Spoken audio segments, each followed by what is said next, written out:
Hello guys, तो आप लोग कैसे हो? मैं अभी कपड़े फोल्ड कर रही हूँ। माँ जी, ये जरा कपड़े फोल्ड करके रख देना ना। ठीक है बौमा, जामा कपड़ भांज करना है। अच्छा वो हम जामा कपड़ भांज कर देंगे। इस तो मैं देखो अभी बर्तन धो रही हूँ, बर्तन भी धोना पड़ता है। चलो मेरा भी काम हो गया, वीडियो बन गया। माँ जी वो ना थोड़े बर्तन रखे तो वो आप साफ कर देना। फ्रेंड्स मेरा हो गया पोछा लगाना, मेरा तो वीडियो बन गया। माँ जी पोछा ना आप लगा देना। हाँ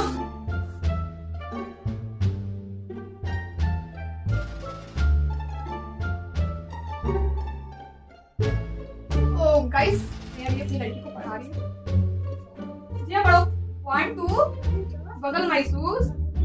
माँ जी थोड़ा इधर आओ, तो इसको ना जो होमवर्क दे रखा है ना स्कूल से वो थोड़ा कंप्लीट करा दो। ठीक है मामा, तो पढ़ाना है। আচ্ছা হ্যালো বোন, কবে আসছিস? আর কি বলবো এই ব্লগ করবে, শুধু ভিডিওটা একটু করে একটু দেখাবে লোকেরে, সব লোকেরে দেখাবে দেখো আমি সমস্ত কাজ করছি আর আমারে খাটে খাটে মারছে এরা। হ্যাঁ আর আমার ছেলে তো বকা, ও তো কিছু বোঝে না, ও শুধু দেখে মোবাইলের ভিতরে, দেখে কি বলে হ্যাঁ তাই তো শোনা তুমি সব কাজ করছো বাড়ির, এদিকে যে পিছনে পিছনে আমাদের সব কাজ করে সেটা দেখে না, ও চোখে দেখে না। আয় আমার বাড়িতে।